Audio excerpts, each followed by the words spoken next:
Good morning, good afternoon, good evening. Welcome to another edition of the Internet Governance Briefing. We're covering the events of March.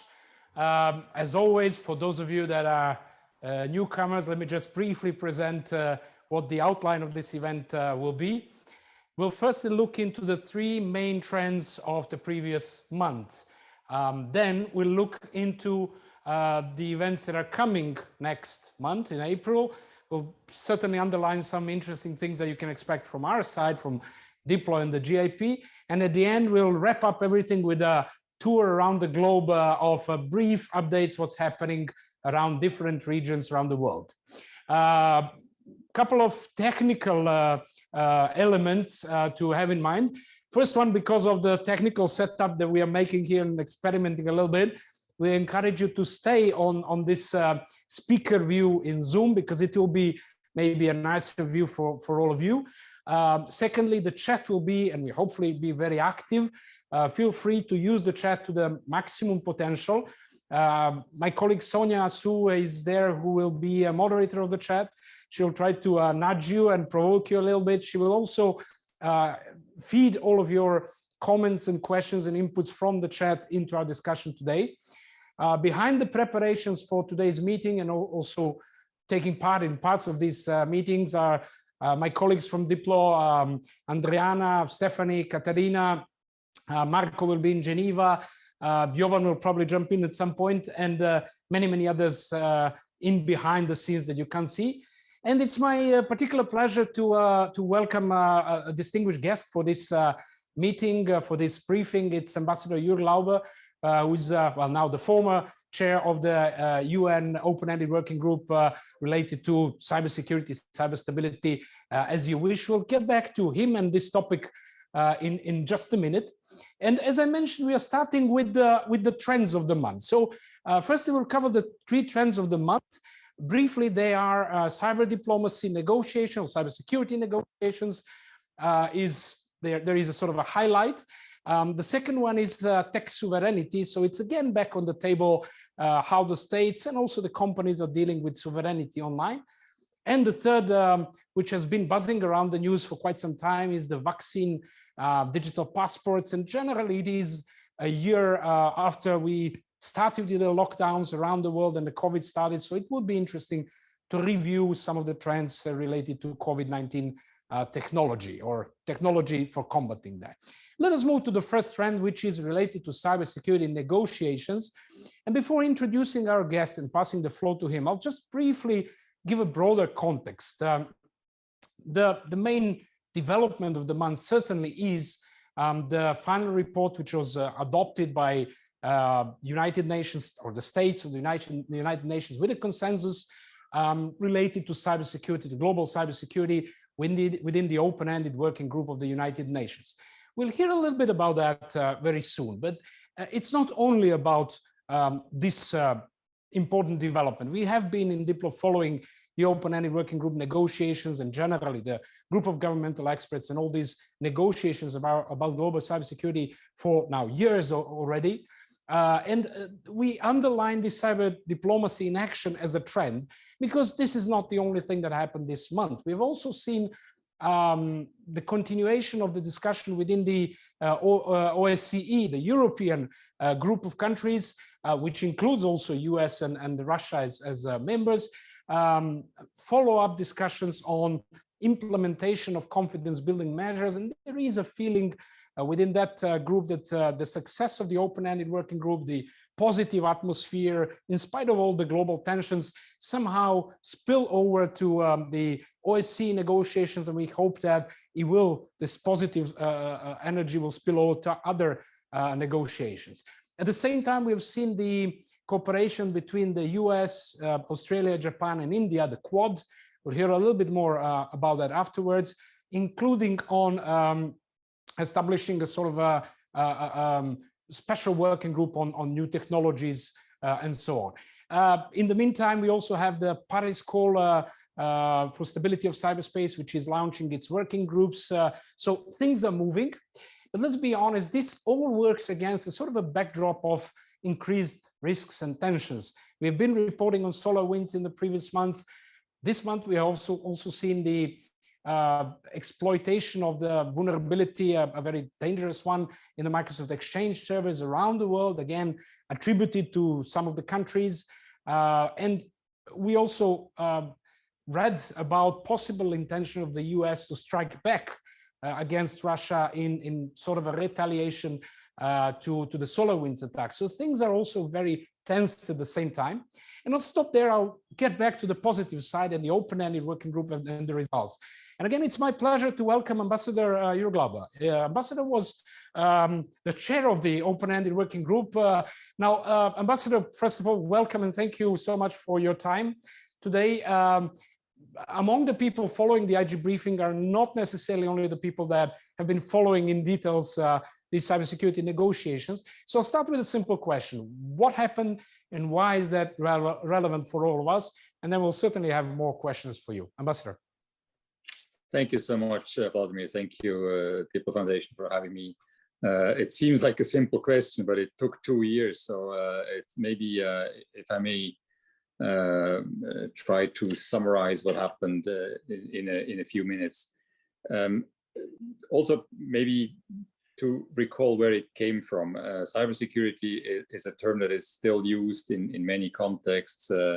Our mandate came out of the first committee. So really hardcore security, the use of ICT in international, the impact of ICTs on international peace and security. The mandate was formulated in late 2018. You remember there were 2 parallel processes.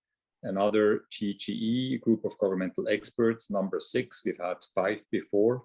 And then for the first time, an open-ended working group, open-ended meaning every member state of the and observer of the United Nations had access to the work of this group. The mandate of two processes was very similar. It concerned especially 5 items: norms of responsible behavior of states in cyberspace. Number 2, international law, the question of the applicability of international law. Number 3, confidence building measures. Number 4, capacity building. And number 5, and that was exclusive to our group, regular institutional dialogue. You also know that we didn't start from zero, from scratch.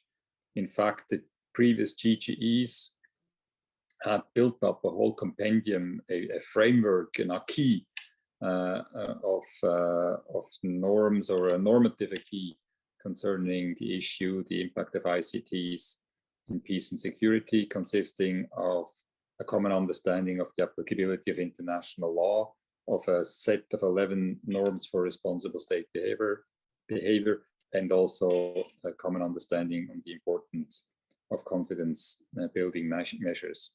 Now, our job was really to look at this now together with all the member states to discuss what has been done before, to come up with maybe new findings and, if possible, recommendations, and to do all of this by consensus. So we needed the approval of all the member states who participated.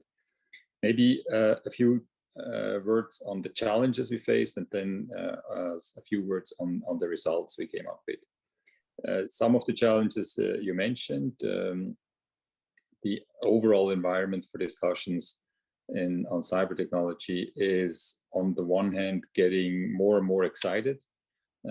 Everybody realizes how important this is, not least in the context of international peace and security. But it's also becoming more complicated in the sense that the geopolitical environment is not great. Remember, we started, as I said, 2 processes parallel. We had votes in the General Assembly, so there was no consensus on this mandate. And still we needed to bring everybody on board. Many of the member states participating in our open-ended working group did so for the first time on this issue in an institutionalized way. The previous groups of government experts were usually very limited to smaller numbers. I think they started out at 15. The latest one had 25 members. So now having so many more around the table made a real difference. And then, of course, the impact of COVID. Halfway through the work of the group, we had to switch from physical meetings like everybody else, but from physical meetings to virtual consultations.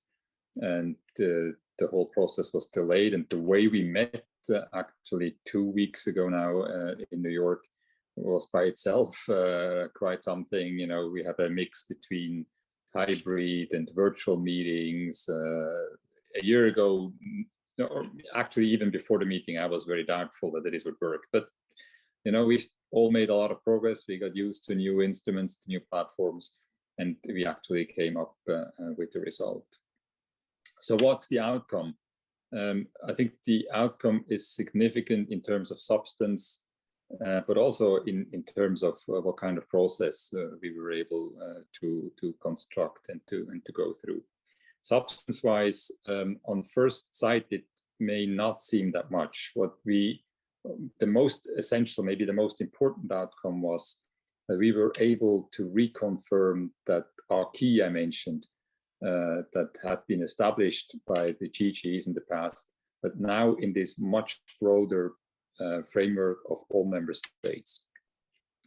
So we have, again, a reconfirmation of the applicability of existing international law.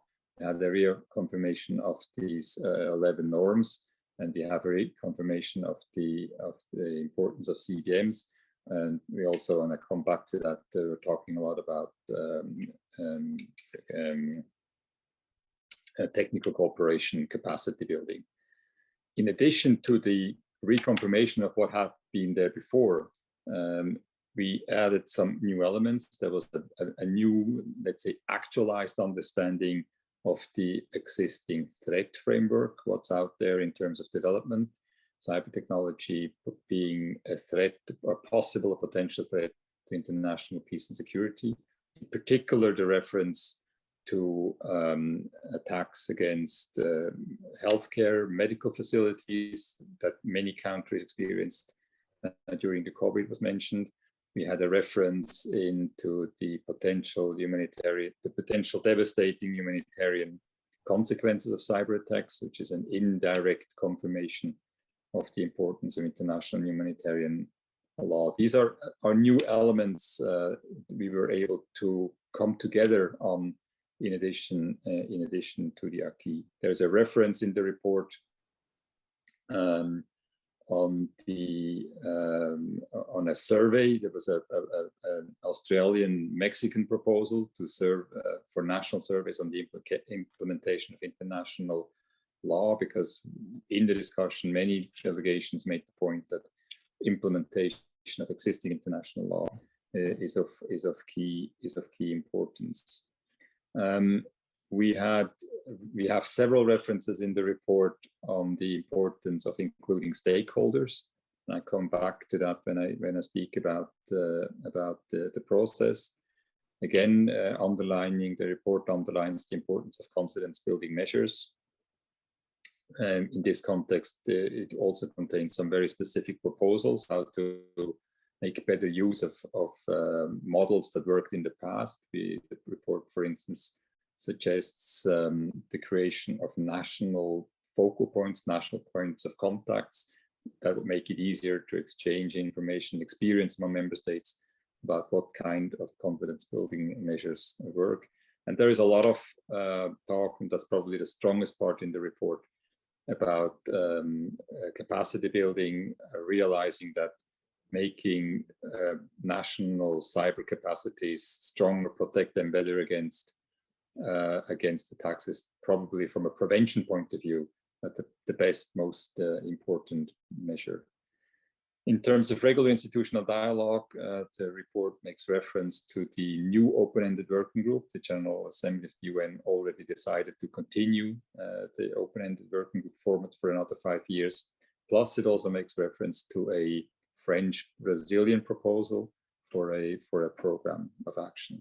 So again, a reconfirmation what has been discussed and presented by the smaller group of experts in a much wider framework, plus important additional elements. The report, by the way, has 2 parts. It has a substantial reporting part where there is consensus, and it has a chair summary where there are elements, proposals made by member states throughout the discussions on which there was no consensus, but which probably will be useful, I hope will be useful in further discussions. So nothing has been lost from these very substantial discussions we had over 2 years. Let me say one word on the process, then I'll stop here. The process, I think, by itself was important because, as I mentioned at the beginning, it was a sort of an opportunity for many delegations to catch up, a learning experience for many delegations, what has been done in the past, what has been developed by these groups of governmental experts, what are the current reflections, discussions, challenges that member states face this exchange. I really tried to make this process as inclusive and as transparent as possible, and these discussions took place. And we really tried also to open it. You all know that, especially in the area of peace and security, participation of non-governmental stakeholders is often very sensitive.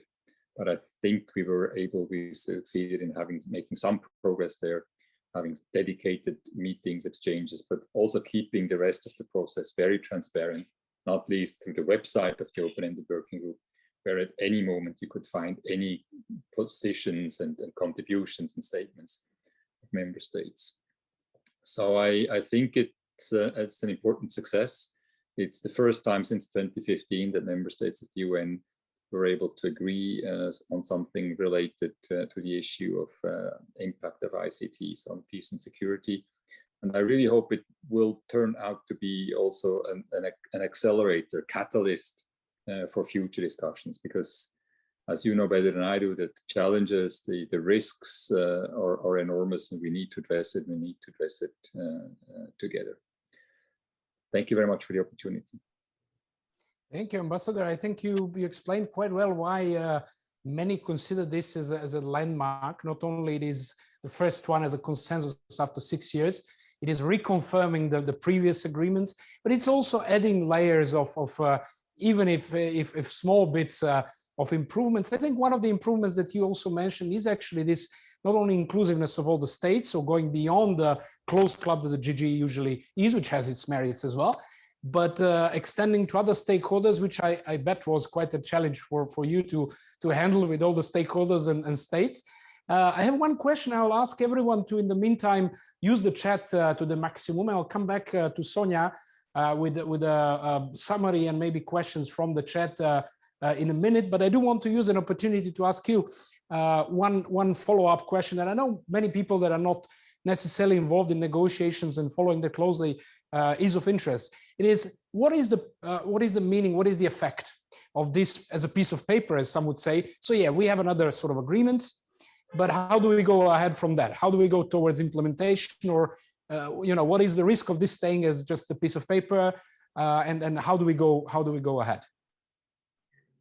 Again, I like to believe actually that this raised awareness of the issue in many quarters. Many delegations who had not been involved in the previous discussions took this as an opportunity to participate, to learn also what's out there, but also states then asking themselves, is our setup sufficient, or do we have the right experts for this? Do we have the right policies internally? Do we have the right protection for our cyber technology infrastructure? And as often in a UN context, especially thanks to the stakeholders, you will find people coming up with proposals, with solutions. There's a lot of thinking. You're the best example. Chip is really now you're that sort of catalyst I was talking about. Organizing meetings, bringing new stakeholders together, taking note of what has been discussed among member states, identifying concerns of member states, but then coming forward with solution, bringing academia into play, bringing the private sector into play. And I very much, over the 2 years, I believe I saw an increase of noise around the issue, which leads to an increase of solution, which leads hopefully also to an increase of resources available to go after this solution and build up on the consensus and on some of the proposals that you will find in our report. Thank you. Well, again, an important note that the implementation shouldn't stay only on states. There are many other actors that can help a lot. We hope that the states will do their part as well. Let me move on to Sonia. So Sonia was following the chat.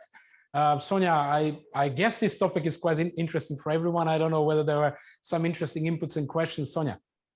There definitely is interesting questions and inputs, and most of them are focusing on how exactly the inclusive process work in the working groups work, especially considering how it's one of the first times that other non-governmental stakeholders were included. So how exactly did that process work, and what were the challenges and lessons learned?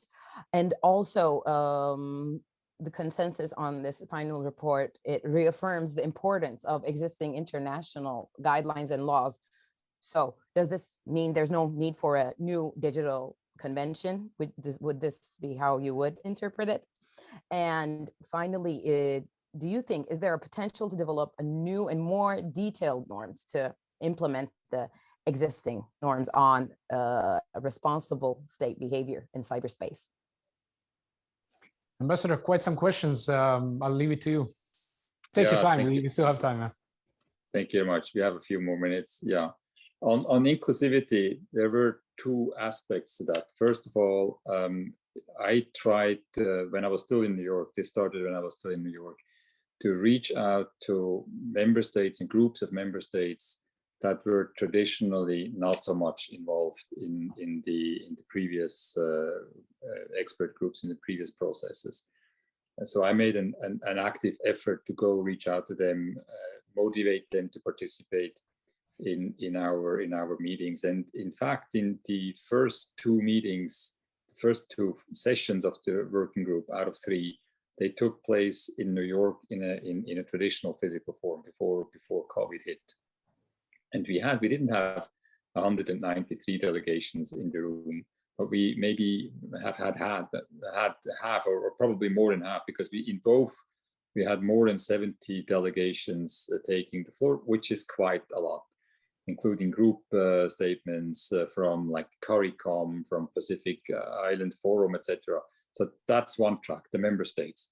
And I think we succeeded really in bringing them on board. Second was the non-governmental stakeholders. And there we were lucky that in the mandate, we already had the possibility to have what we call an intersessional informal stakeholders meeting, which took place in December 2019 in New York, which was an excellent event. And like I say so because I was only marginally involved. It was organized with a lot of help from the Secretariat, who did an excellent work selecting participants from academia, civil society, and the private sector. So from these three pillars, but also from across the world. So you had African companies, Asian universities, really an excellent mix. And what I've rarely seen in the UN context, you already also have the member states following active. So an excellent event. Beyond that, as I said, we always try to find opportunities to exchange with the stakeholders.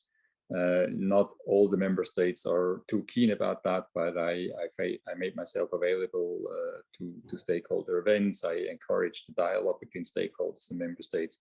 I think we made progress. More needs to be done. I'm convinced, for instance, that the private sector needs to be involved even better, because we all know the technology we are talking about is up to 90% of that technology comes from the private sector.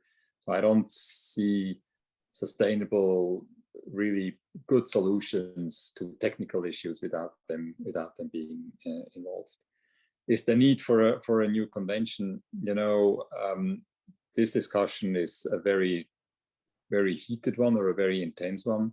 There are those who say, no, we need to, in what we have now, especially in terms of legally binding international law, is sufficient. We just need to be better at implementing it, thinking about what it means implementing it in the cyber area. And then there are those who say, no, we need more specific norms. We need to look at this anew. Others then again say, when we talk about, when we open the existing norms, we are in danger of weakening it. This is a discussion that's ongoing. I think it should go on. We have to listen to the arguments out there. We, as Swiss ambassador, if I may change the hat for a moment, we at this point don't necessarily believe in the need for new conventions. We think we need to preserve the standards and make sure that they're being implemented in cyberspace. On non-binding norms, there is discussions about new norms again. Maybe there, I think there is a bit more flexibility or a bit more need in the practical realm to find norms for, to devise norms for responsible behavior. But again, especially I think implementation is probably the most urgent issue. Thank you, Ambassador. I'll just briefly get back to Sonia, just in case there is anything else coming from the chat. Sonia. Thank you, Vlad. Yes, there is actually. Whether the report and the consensus achievement will impact the other upcoming and forthcoming cybercrime negotiations, such as the UN OEWG ad hoc committee on cybercrime. That's a very interesting question. I noticed that in the final document there was a sort of a clear cover that the discussion shouldn't go into other areas. There shouldn't be duplication, but some bits about explicit mentioning of topics was left out at the end. Any thoughts, Ambassador? Yeah, I would hope that colleagues who go into those negotiations also take a look at what we have done and come up with. As I said in the beginning, we need to look at what the actual mandates are, where we are coming from, and we need to be careful not to confuse too much how we use terms. At the same time, it's also clear that there's a lot of gray zones in between. You know, if you have a criminal outfit using cyber technology, sooner or later you may go into peace and security issues. If you look at the reality today, it's not always so clear cut. So I think what we need to do is we need to look at the mandate and try to stick to that, but we can't be blind. We can't ignore what's happening left and right of us in related areas. And we hope that the energy that came out of the Open-Ended working group will definitely help the others. I'll use the last minute for your other hat, which I think is important, the hat of Switzerland. First of all, I mean, I think this is a great achievement for Switzerland per se, and of course, certainly for you as a chair. But you are also a very interesting example or a useful example in Switzerland of a very active state, not only in this chairing and mediation, but also in digital foreign policy, in working with other stakeholders.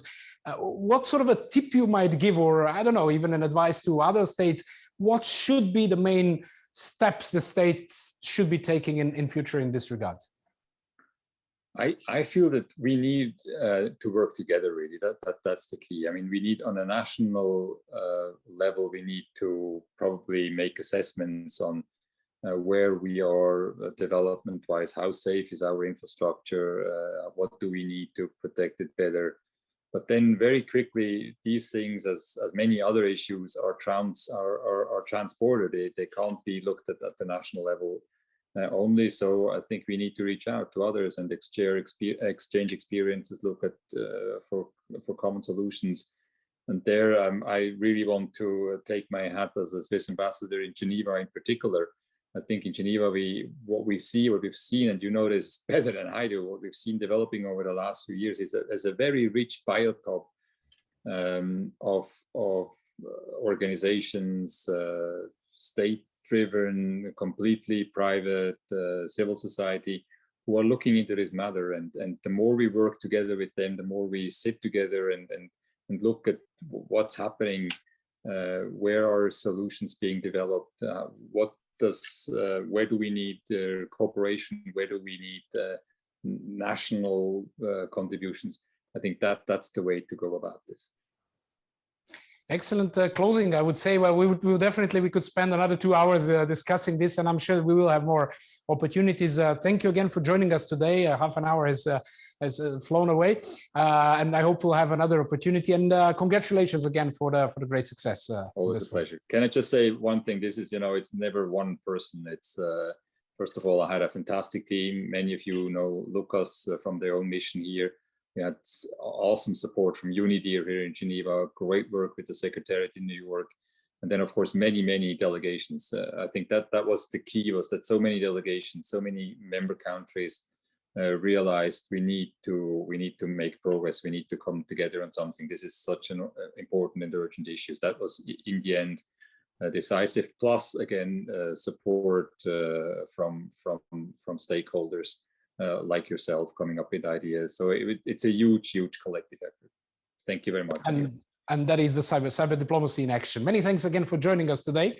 I remind all of you that when it comes to a Diplos part, we've been following this. And if you want to learn more about the success of the Open-Ended Working Group, the process and so on, you can go to Digital Watch, read all the reports from all of the meetings of the Open-Ended Working Group, which was transparent. You can look at the blogs which analyze the end process and the participation of states, as well as the final document and what it brought and what it maybe didn't. And finally, we are launching the new online course on cybersecurity diplomacy. It's fresh, new from Diplos e-learning press in a way. So feel free to visit and join us for the next course. And let's go on to other two trends, a little bit more briefly than this one, but not least of importance. The second one is tech sovereignty, and we keep coming back to this from meeting to meeting in a way. But I'll pass the floor to my colleague Stephanie, who will lead us through this trend of the month. Stephanie, the screen is yours. Thank you, Vlad. Regarding importance, I'm not so sure, because the good news that we had regarding what Ambassador Lauber had just described, I think that really tops it off during March. But as you described, we'll move on to tech sovereignty as a second trend that we have identified. And this is specifically related to several developments that we have seen by some of the global tech leaders. So based on what we saw in March, the two countries or regions who are currently the most ambitious in becoming tech leaders in different areas are, and no surprise here, the EU and China. We're looking only at what happened in March. So this is our assessment of the month. For both of them, being a leader, again, no surprise, especially for one of them, being a leader also means being more self-reliant. So less reliant on other countries, on other regions. And so let's see what happened with each of them. So I'll start with the EU. The EU's Digital Compass, it's called. It's a new plan to reach specific targets. And the targets are related to skills, infrastructure, the digitalization of businesses, and the digitalization of public services. So 4 broad groups there with a set of targets for each one. What I found most interesting there is the fact that the Compass will also have a governance framework. So it will be a sort of a monitoring system, which will work in the way of traffic lights. So you'll have different colors to show how the EU countries are staying on track. So if an EU country is not on track on any of the targets, traffic lights will blink and it will signal to that country that it needs to get back on track. So this governance system is governance framework is quite interesting.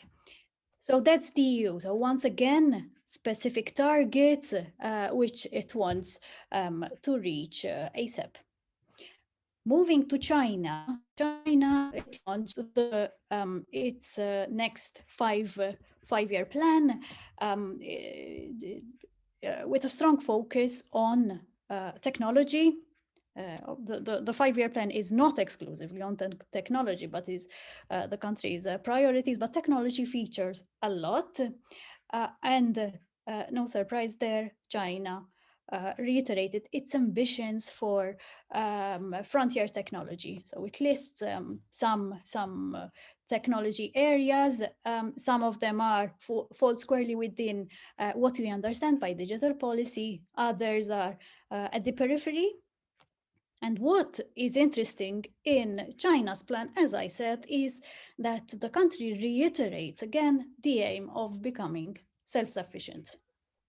By self-sufficient here, it is alluding mostly to its reliance primarily for the issue of semiconductors, in which it gets from the US.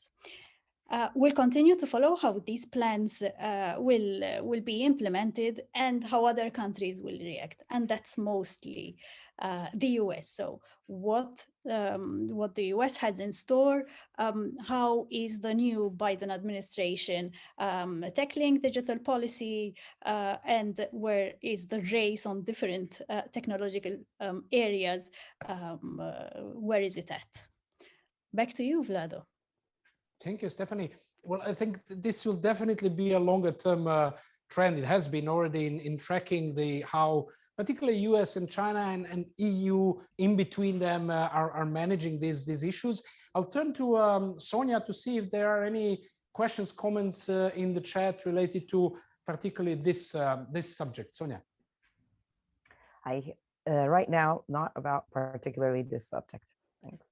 Thank you, Sonia. And one suggestion for all of you in the chat might be, because we have focused particularly here, and most developments come from the US, China, maybe Russia, EU, but there are not that many developments related to tech sovereignty aspects clearly in developing countries. It will be quite interesting to hear from you what is the buzz in your region around the world when it comes to state sovereignty in the digital space. Stephanie, thank you. We'll definitely follow on this, and we will cover that in the Digital Watch newsletter as well. So there'll be much more opportunity to discuss this. Thanks again for joining, Stephanie. And we're moving to the third trend of the month, which is related to, well, COVID-19. We couldn't miss that. It has been a year since we are in a lockdown. Things are improving slightly around the world with vaccines, but these things are not probably as fast as we would hope. One of the recent elements of that is the possible introduction of digital passports. And it's probably a good time to reflect on that and where are we when it comes to technology that is helpful for combating COVID-19. I will invite my colleague Katarina, who has been following on COVID technology in the past, and again to briefly reflect on that. Katarina. Thank you, Vlada. Yes, we've been observing the interplay between tech and COVID-19 ever since the pandemic broke out. And indeed, technology has played a great role in tackling the pandemic.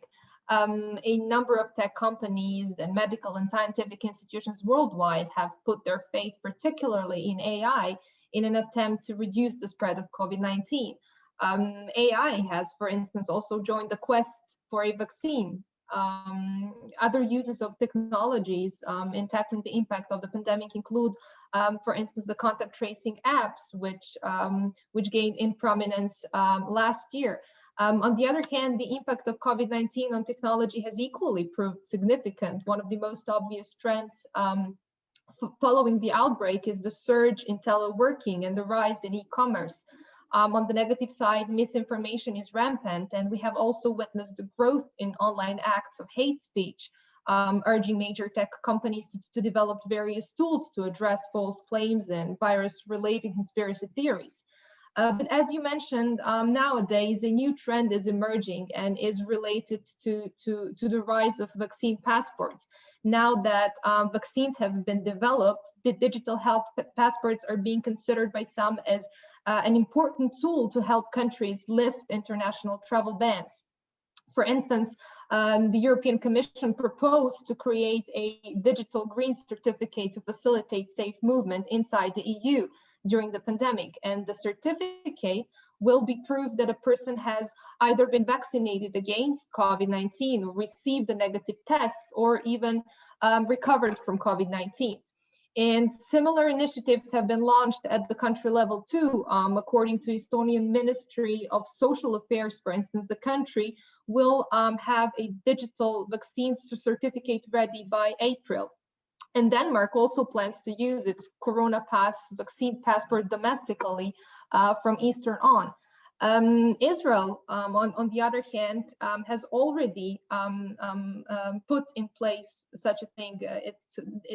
Their passport is called a Green Pass, and it is actually available to anyone who has either been vaccinated or has recovered from COVID-19, and their citizens use it to access facilities such as hotels, gyms, or theaters. Then on the international level, IATA has developed a travel pass app, and international airlines began trialing a new digital passport embedded with vaccination information. But then challenges arises, of course, and although essential, privacy and data protection are not the only challenges associated with digital health passports. Other implications for other include the false sense of security, because vaccination does not automatically imply immunity. Then relying exclusively on immunity passports can also lead to discriminations, because some travelers cannot be vaccinated for many health-related reasons. And the passports can also further deepen the existing inequalities, given that a lot of countries still do not have sufficient access to vaccines, and that more than 3.6 billion people worldwide cannot access the internet. And therefore, for many people, paper passes will still remain essential. Well, that will be all from my end for now. Vlada, over to you. Thank you, Kat. There are many questions we can ask, certainly. I have just one quick reflection from your side. It might be too early to respond to the question, but we certainly have to start thinking about it. Are there any sort of standards related to, or coming at least emerging, related to digital passports? Well, there are still no standards in place regarding the key elements of a certificate, or even the digitalization of the certificate. But as you said, to succeed internationally, the system really needs to be based on widely accepted standards. And to this end, for instance, the EU has recently published guidelines on verifiable vaccination certificates, which is actually aimed at preparing member states for the interoperability between vaccination certificates. Also, at the country level, the UK has proposed 12 criteria that should be satisfied by a COVID-19 vaccine passport, and their criteria state that the passport should be internationally standardized, and that it should be based on a platform of interoperable technologies. So there are some baby steps in this direction, but we will see how the whole situation will unfold. Thank you so much, Katarina. We'll definitely be following that. I want to wrap up this part on the trends with all the comments from the chat. So I'm passing the floor to Sonia. Sonia, not necessarily only about this topic. If there's anything previous topics are of interest, you can raise, and I'll pass the floor to Jovan to give a bit of a zoom out before we move to what's coming in April. Sonia. So there's been an interesting debate in the chat about incorporating trade. Well, okay, Richard Hill has commented on how the ambassador have stated that there is no need for new treaty level changes. But then why is Switzerland, I'm very sorry right now, then why is Switzerland still trying to incorporate cybersecurity related aspects into trade negotiations? And this has evolved into quite an interesting debate, and I think everyone should look at the chat. And then there was also questions and comments about Katarina's subject, and the main question is, why can't we continue using paper passports, and why do we need digitalized passports? And also a comment again from Richard Hill about the US President Biden announcing how the government won't be issuing the passports, and they will only issue guidelines and have the private sector produce them. And this is seen as a negative in the chat. And also other participants have made the point on how it's easier to trace and keep track of when a passport is digitalized. And finally, as I speak, there are new comments coming in, so apologies for the pause. But we can probably even bring back at the end, if we have time, more of the comments. But I see the discussions are quite interesting. So I'll briefly ask Katarina if you have any tweet-like comments before I pass the floor to Jovan on this sort of digital versus paper one. Well, the digital passports are faster, but they're not a universal solution. So that will be all. That's the trend. Okay, moving on to Jovan, maybe Jovan, if you wish, a quick zoom out perspective from on all three trends and what's coming, and then we'll look into April. Jovan. Thank you, Vlada. I will just go into reverse order of points, starting with the third one on digital vaccination and lesson from COVID-19. In zoom out perspective, we should acknowledge that digital technology helps society to have business continuity when we faced the COVID pandemic in March last year. Sometimes it is overlooked, but it is important lesson learned that it was the sort of, it survived the digital technology survived this test.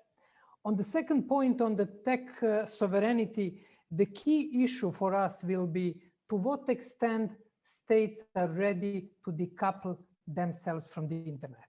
Now we are hearing the news from all corners, from the United States, China, Europe, that it's not anymore unthinkable not to have integrated internet. It comes in different forms. But the key question is to what extent they are ready to decouple on the cable level, on standard level, of DNS level, on the data level, on the level of applications, can use a Facebook, Twitter, WeChat all over the world. And this will be the key discussion, because then we will see what level of integration we can preserve. Obviously, for society, it would be great that we have integrated internet, but we should be aware and ready for the certain level of decoupling. And this is the reality which is happening around us. And the comment on the first point on the cybersecurity, and by the way, an excellent discussion with Ambassador Lauber, is that we need some sort of constructive reflections and journalism. We were shocked by the news that no major international agency, Reuters, on the national agency, reported on this development. And we analyzed the media coverage over the last 3 months on cybersecurity. What media is interested in is basically to report on scandals, problems, major failures, to have the click bites as strong as it is possible. There is a need for the constructive journalism. It shouldn't be utopian, it shouldn't be naively positive, but it should also reflect on positive developments.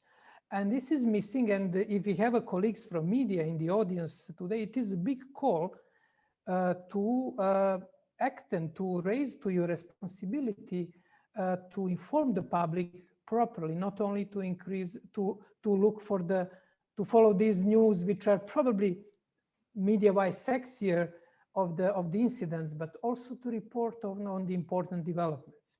Those would be the 3 reflections in the reverse order, which may be zoom out views or additional angle to our discussion. Over to you. Thank you, Jovan. Thank you for joining. We have to move on. The production and the team behind will kill us for breaking all the plans when it comes to timing, but it has been interesting to review what was in the previous one. Please continue in the chat as we go on. But before we move into what's coming in April, we wanted to check again, as some of the diplomats in some negotiations would say, the temperature of the room. So what is the main trend for all of you of this month? And as always, we open the Mentimeter, and you'll be able to simply cast your vote. So what you have to do is go to menti.com, and this way enter the code, And you'll get a simple question: what is the top trend of the month? And basically, we have the 3 trends of the month that we mentioned: vaccines, tech sovereignty, and cybersecurity diplomacy negotiations. So go to Mentimeter, cast your vote, and we'll get back very soon with results where we are. I see some results already coming. But let's move on while you're voting. Let's move on to other developments which are important well, a couple of other developments from March which we missed, and moving on to April. So what also is important to mention in March, we measure this sort of a barometer in a way. What is the highest pressure when it comes to topics? Most of them we covered, but there is a particular topic which you haven't covered. You can certainly see the topics we covered. One is about e-commerce or internet economy, and there were a couple of related developments. One related to antitrust. The big tech is again under pressure, not only in the US and EU, now also in China. China has imposed fines and is set to step up the enforcement. The gig economy, we reported already on the UK's landmark judgment about the drivers, the Uber drivers. Now also we are seeing the steps at the EU level on improving the workers' rights for drivers and the couriers. And finally, taxation, which basically, despite of the OECD progress, the US has signaled that it will go forward with the OECD-led negotiations. The EU is set to propose its own digital tax by June. You can read more on all of that and many, many more details on the Digital Watch, so I won't go into details, certainly in a monthly newsletter as well. Let's get back to the poll and see where we are with the results. My guess would be that probably it is the cyber diplomacy, but in fact it is, I think, vaccine passport, which is the top trend. Quite interesting and quite important, and we'll certainly follow more on that. Let me see. This one is tech sovereignty is not as high. Thank you for your votes. Let's briefly see what's coming in April, and here I'll invite my colleague Andriana to join me so that we can take a quick look at what are the main events coming in April, what Diplo is offering. That's where we will also bring Marco in, and at the end you'll take us for a brief tour around the world on the regional developments. Andriana, the floor is yours. Thank you, Vlado. It will be my pleasure. So the calendar of digital policy events is very rich, and I won't be able to enumerate all of them, but let me divert your attention to 3 of them. Tomorrow we have the Coalition for Digital Environmental Sustainability launch. This is a broader follow-up to the UN Secretary General's Digital Cooperation Roadmap, specifically the paragraph 10 of the roadmap, which notes that the digital revolution can be steered to combat climate change and advance global sustainability. Now, the coalition has set out some goals and some objectives, some values, but they are still subject to being changed upon reflections from the stakeholders. You can still subscribe to the mailing list, and you can still register for the event. At least it was possible this morning when I tried it out. And there are 2 events that I would like to divert your attention to, and these are events that happen each year. So the International Girls in ICT Day is celebrating its 10th anniversary this year, and it will be on 22nd April this year. The ITU, which is how do I say this, pushing forward this event, as always, is still inviting stakeholders to share their own events which are organized to celebrate this day. And a very similar setup is with the World Intellectual Property Day, which will be held on 26th April. Stakeholders can submit their events to be added to the calendar from April 18th to May 8th. Without further ado, I'd skip to the next segment of our briefing, and I would invite my colleague Marco Lotti from Geneva to tell us more what is Diplo and what is the GIP planning to do in April. Marco, over to you. Thank you, Andriana. When it comes to our events, the first upcoming one is on the 6th of April. It's our web debate, as every month have the first Tuesday of the month a discussion on a just-in-time topic. This month will be on unpacking the EU's digital diplomacy and foreign policy. my colleagues can drop the link to the event registration page in the chat. This event is a follow-up also to our March conference 2021, the emergence of digital foreign policy with a specific European perspective. Then we will have our trade and finance tour, the one about digital economy. It's part of the 12 tours to navigate digital Geneva as a follow-up to the Geneva Digital Atlas, giving an overview of who does what when it comes to digital in Geneva. As of January, the GAPS started thematic tours diving into specific digital policy issues. As a matter of fact, March was the month of standardization. We had yesterday a well-attended event. I will drop the link also in the chat. And the upcoming one will be on the digital economy. So every month we will guide you through a specific digital policy issue with a Geneva approach. And then on the 27th of April, we will have our next briefing, and following that, our digital policy and technology event, an historical journey. When it comes to the courses, March and April is usually a very, very busy month for Diplo Foundation. We will be launching, and the deadline for the application of the following courses is April the 5th. So those that are interested can still apply. The courses starting in May will be e-diplomacy, diplomacy of small states, advanced diploma in internet governance, 21st century diplomacy, with a new edition, cybersecurity diplomacy, whose deadline is the 1st of May. But regarding this last item, I will give the floor back to Vlada, who can tell us more about the starting of the cybersecurity course. Back to you. Thank you, Marco. I'll be very brief.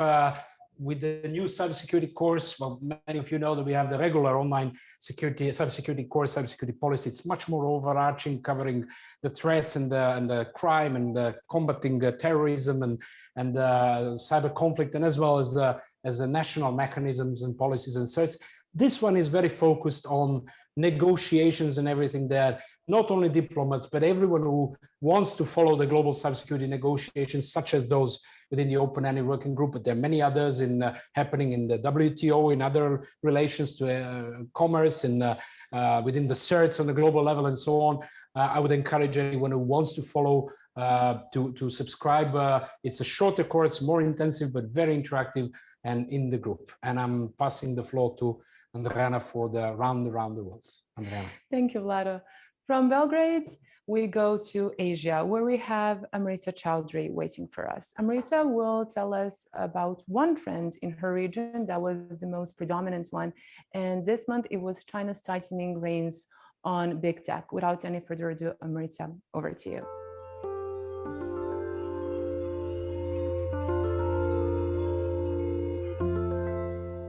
Welcome to the regional update from Asia for the month of March. I will be highlighting one policy trend.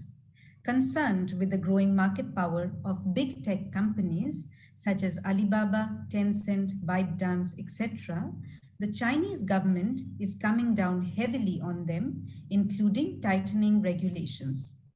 Steps to curb the growing power of big tech have been initiated since last December, when the Chinese regulator announced a probe into e-commerce giant Alibaba. Alibaba and Tencent-backed firms have been penalized for not seeking antitrust reviews for deals. Recently, China's market regulator fined 12 companies, including Baidu, Tencent, and Didi Chuxing, over 10 deals that violated anti-monopoly rules. Alibaba's UC browser, that claims to have more than 400 million active users, was taken off from the Chinese Android app stores for pushing advertisements by unqualified medical firms, for which UC later apologized. It is reported that the country's antitrust regulators are considering to levy a record fine on Alibaba Group over suspected anti-competitive practices. Overall, the existing government sentiment is that since the platform companies have grown too big, to avoid these companies from becoming monopolies and to protect rights of consumers, the government is forced to act. In that context, the State Administration of Market Regulation is expected to launch new rules this year to clarify the responsibility of platform companies involved in online transactions. It is believed that officials will adopt more powerful supervision methods and deploy a series of actions to clear up prominent problems in the online market. There would be more coming in the next few months, but that's all from me for this month. Thank you. Thank you, Amrita, for sharing that reflection from your region. As you may have noticed, we have changed our system a bit this month, as in we do not have any more 2 short snapshots, but instead we have asked our regional curators to give us a trend from their region akin to the first part of the entire briefing. So let us know in the comments if you like our new system. And while you type that up, we are going to the Middle East and North Africa, where Hanan Boujemi is. Hanan will tell us more about the prevailing trend in her region, and that will be cybersecurity. Hanan, over to you.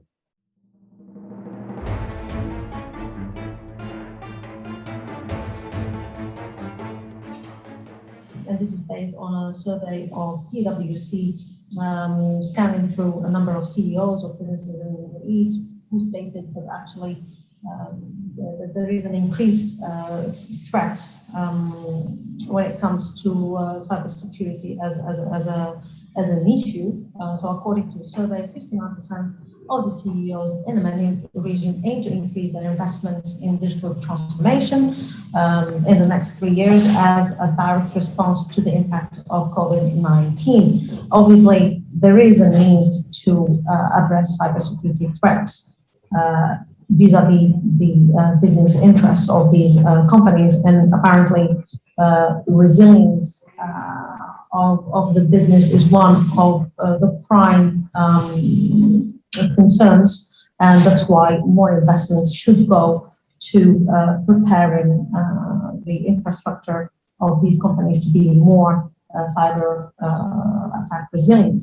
There is an urgency to do so, and there will be obviously more money and plans going towards having in place the necessary cybersecurity measures to make sure that businesses can actually cope with the current demand on everything digital. So that is pretty much a good news. I just think that the whole setup will obviously push more discussions towards having policy frameworks to tackle cybersecurity at various levels, at the government level and at the business level as well. Thank you.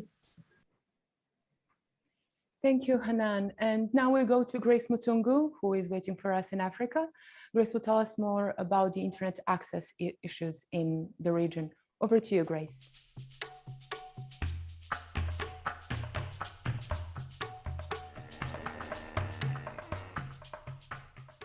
Welcome to Updates from Africa, March 2021, where we are highlighting the issue of internet access.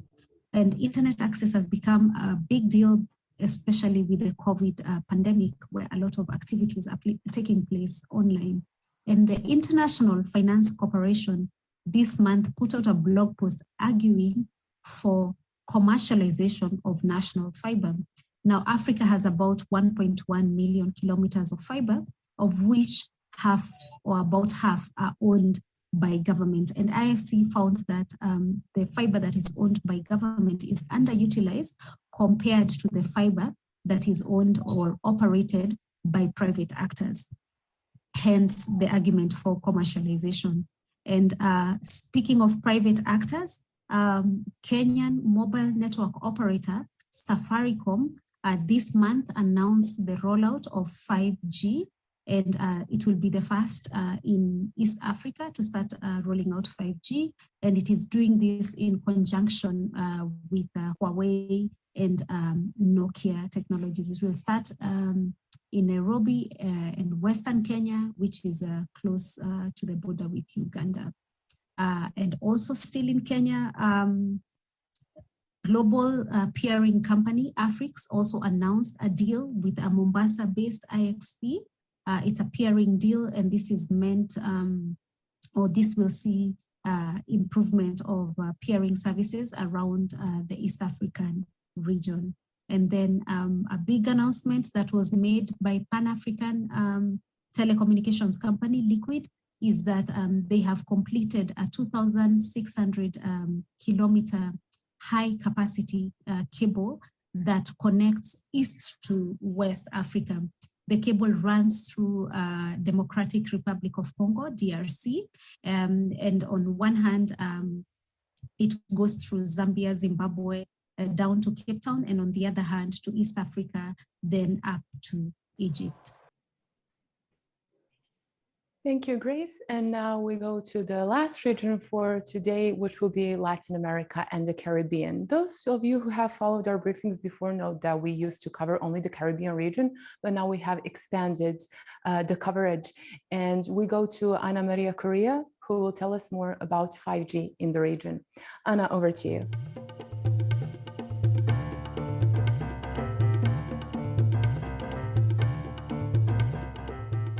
Latin America and the Caribbean region. The main digital policy trend in the region in March concerns infrastructure and more specifically 5G related policies. In this regard, in Chile, the second Secretary of Telecommunication has publicly announced that the government is accelerating a plan to deploy 5G networks in most parts of the country within 2 years. This 2-year deadline puts Chile well ahead of its neighbors in South America, and the government expects that would attract Amazon Web Services, given that Amazon is considering whether to install a data processing center in Chile or Argentina. Meanwhile, the Minister of Communications in Brazil announced in a public hearing at the Brazilian Congress that the country will have a hybrid 5G until 2028, when finally the 5G is expected to become fully operational in the country. This means that the 5G and the 4G networks will operate concurrently until 2028. This is all from my part. Thank you very much. Have a great rest of the day. Thank you, Ana, and thanks to all the ladies for sharing the reflections from their own regions. Lara, over to you for the wrap-up. Thank you for taking us around the trip around the globe. I think it was quite interesting, and we'll definitely continue with this in the next iterations. We have been a little bit through time, please apologize, but I think it was quite interesting, and I'm sure the chat discussions were equally interesting. Thank you for joining us today. A quick reminder, the monthly newsletter of the Digital Watch, of the GIP Digital Watch, will be available for the download at the Observatory at dig.watch in the next days. Another reminder again on the new course on cybersecurity diplomacy. You can visit on Diplo's website and the link in the chat. And I thank you for participation today and see you again at the end of April, last Tuesday. That's 27th of April at the same time. Till then, stay safe. Bye-bye.